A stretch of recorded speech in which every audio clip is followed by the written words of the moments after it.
off a 106, I was worried. But then you came, the master stroke with Pomodoro was bringing Pierre down for the gallops because, you know, you obviously then got into his head what you needed to. Yes, well, as I said to you, he went down poorly. We fixed that. We freshened him up. He was working badly then for Pierre's run in the Daily News. Then all of a sudden, his work turned around. So Pierre couldn't decide on a game plan based on the horse that he had ridden in the Daily News. I knew a different horse was going to show up on July Day, and I needed Pierre to buy into that concept. And when he'd finished riding the gallop, he felt exactly what I thought he needed to feel, and that was basically the finishing touch. And from there, he formulated. I remember he said, "I'm going to put a target on Jackson's backside, and that's where I'm going to be, following the target." Correct. Well, he got lucky. If you remember, we all went to dinner the night before the gallop, and that's exactly what he said. All he wants to do is see Jackson in front of him, and then he'll decide what he wants to do from there. And it fell into place. But actually, when he was sitting third, one off the rail, coming past the drill hall, I really couldn't believe my eyes. Especially they weren't going hard. It was comfortable. I thought, well, it's going to fall into place. We're watching a whole lot of replays, and maybe we can get this back and be able to just show the race again from the beginning. And you go, oh, we can't get that up. Okay, well, let's talk about the race. As you say, into the drill hall, you're still a little wide. Suddenly you come out the drill hall, you couldn't be better. Yes, well, coming out of the pens, first of all, he was getting over from the draw, and I saw he was making the progress, but I didn't think he was going to get in. But I was happy that he wasn't overusing the horse to get there. And then coming through the drill hall, when he had that position and he was really going comfortable, and basically from there, that part of the race, I think, is freewheeling, and the horse looked really comfortable, and there was a tailwind. I said, coming into the straight, they're not going to beat this horse. And I was very confident he'd win at the top of the straight. At the 200, obviously, my confidence got knocked for a 6 again as I saw the horses moving up on the outside.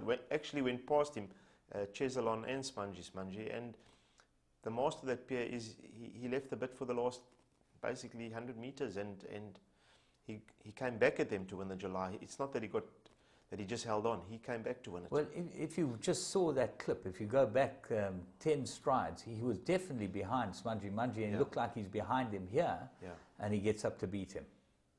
Yeah, he certainly, that was the master stroke that Pierre left something in reserve. Often the guys pull the trigger in the July, the top of the straight, and they're not the horses that win the race. So he definitely went, but he kept something in reserve, and I think, you know, Pierre at his best, he really is top class, he's world class. Well, he's the best jockey in the world, Pierre. Pierre is the best jockey in the world, in my opinion. Okay? I've never seen a jockey that rides like him. He's the most beautifully balanced rider ever, and his judgment of pace is sublime.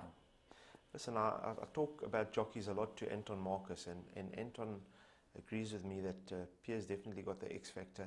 And for me, Pierre's ride on JJ the jet plane in Hong Kong, that summed it up. Because to me that was well done to Lucky and to JJ, but Pierre, he rode a race that was really unbelievable, and he's an absolute master.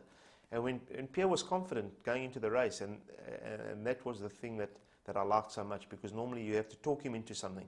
But when he feels the horse has got a real chance, then you must know he's going to bring his A game. This was, I thought, a very clever and new innovation, that they let the horse canter down.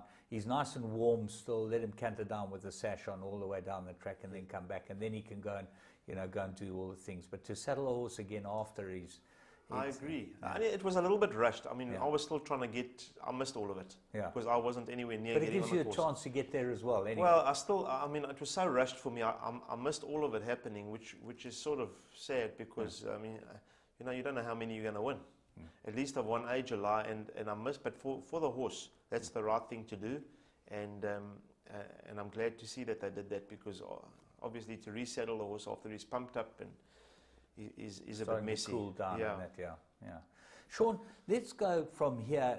We're watching all these visuals, and they'll carry on. But I want to talk to you about Golden Apple is Dam, because this has got to be one of the defining moments in your career as a horseman. The Golden Apple saga. Talk me through it. James, I don't know if you'll remember, but you interviewed me after I won the Fillies Guineas with Golden Apple. I'm sure I remember it, but You I don't interviewed remember me it. and you said to me that, you know what, young man, you don't realise what a big step you've just taken. I call you young man. Young man, yeah. What a big step you've just taken, and that you felt that you know, a lot of people waited a lifetime to win a Fillies Guineas. But the story started with my brother Mark, who bred Golden Apple.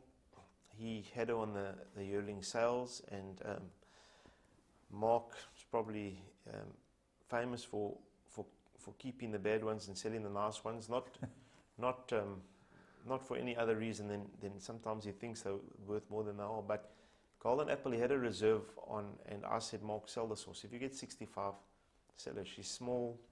He said, but look how athletic she is. Look how well balanced she is. I said, you're right. She's the perfect specimen, but I think she's very small. Needless to say, Mark didn't sell her, fortunately enough. And in my first season of training, she was in my string. She ran in green and red colours, didn't she? That was my brother Mark's colours. Yeah, I remember that. The green colours with the red flashes and the red cap. And from when she won her maiden, she won very impressively, and the target was always going to be the Fillies Guineas, but I thought we'd pick up one of the juvenile races in Durban. We went to Durban that season, and Brett rode her, and he got and beat in the couple. She ran second, I think, twice. And then I put her away, and we programmed her towards the Fillies Guineas. In the meanwhile, David Hershowitz had bought into the horse, and that was always my target with the horse. And she won. I gave her three build-up runs into the race. She won the first two, and she got beat in the third one. But in the Guineas, I think Dogwood was supposed to run, and she got scratched. And when she got scratched, then obviously the confidence was up, and we were pretty confident she would win. And she did, with Anthony Delpesh up. And from there, it's just been an unbelievable story. Okay, well, I think we've got to take a break now. Did I hear correctly? We'll take a break. We'll come back with the Magic Millions stuff, and then we'll carry on chatting, because it's a nice place just to break it off. Let's be back with you in a moment.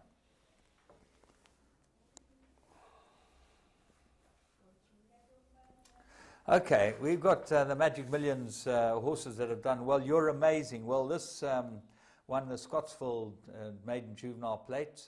It's by Dylan Thomas. It was one of the first Dylan Thomases that have come right here in this country.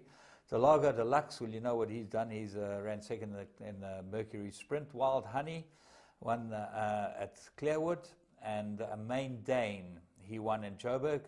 My Chelsea Girl won in Joburg as well. So these are horses off the Magic Million sales, and as we've said to you before, if you're going to go to the Magic Millions in January, you come with Laff, he'll be able to organise it. But just talking about Magic Millions quickly, Happy Archer, she came off the Magic Millions, didn't she? She's been a good filly. Yeah, that's my brother Mark once again came to the fore.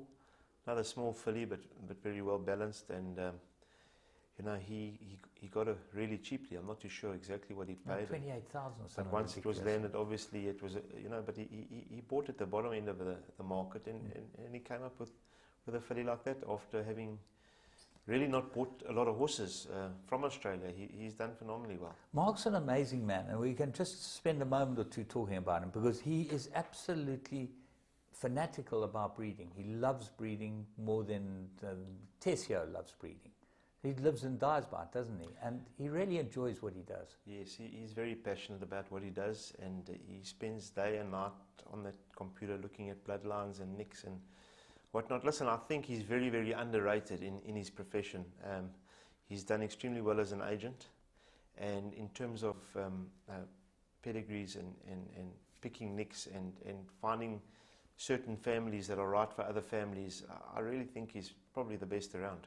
You know, Sean, it's always difficult to have your family involved in horses, okay, and you doing another branch of horses, because people tend to think he works for his brother or whatever, you know, and they think, well, he's exclusively with you, but he's not. He's a free agent out there, Mark Terry Bloodstock. Yeah, we are completely independent of each other. Mark does his own thing, and I do my own thing, and I'm fortunate enough to just be able to pick up the phone when I need him to scrutinise a catalogue for me and you know, pick the best bred of a certain stallion, or You know, he really does a lot of hard work in terms of assisting me in my sales purchase. I'm very big on confirmation, James. I don't care how well bred a horse is. I want it to look a certain way, and Mark's the other way. He's very big on pedigree, and he will forgive a lot.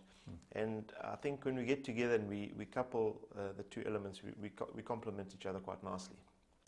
Okay, so this has all now happened. Golden Apple, Fillies, Guineas, you started to make a name of yourself as a trainer, but it's a very difficult profession to break through to the top echelon. And there's got to be one factor, and even you have got to agree, Chris van Niekerk.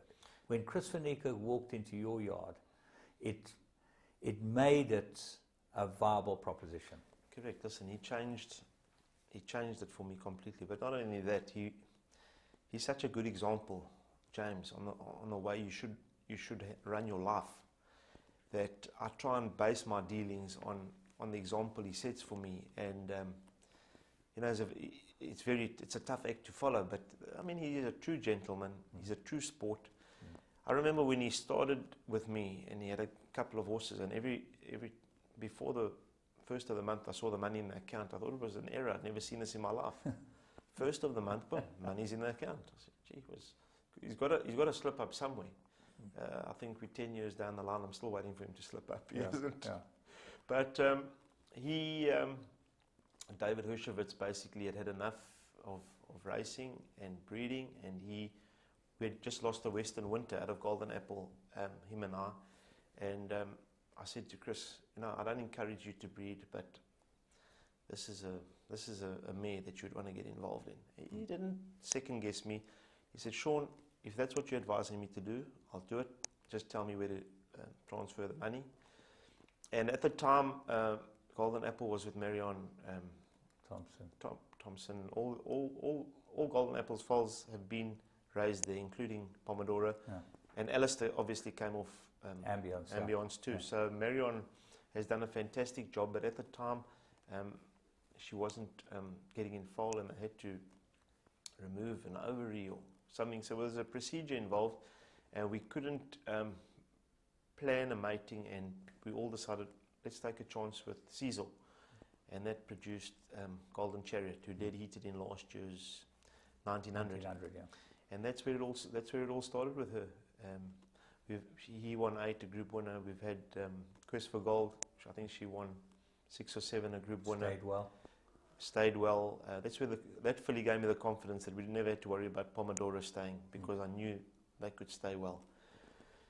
And Autumn Gold, Golden Compass. I mean, the mare's done exceptionally well, and it's really fantastic that Chris just took the opportunity based on trust.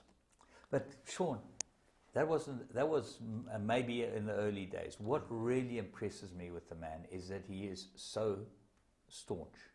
You very seldom find it in this industry, that you find a man who's laid down his marker, and no matter who's told him what, and let me tell you, there have been a lot of people who've told him they didn't know what he's doing, and he's not with the right trainer. Yeah.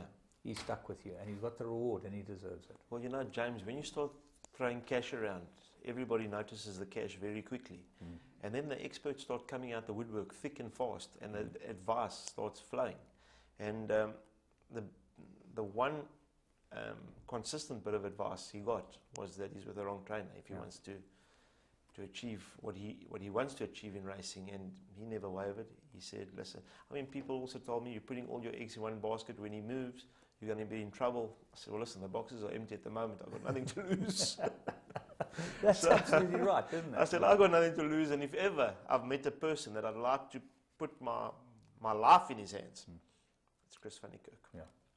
And I think that I've always believed success and good things come to people who deserve it. And there are very few people who deserve it as much as he does. And what is interesting to me, and I think is well worth pointing out, is that he's won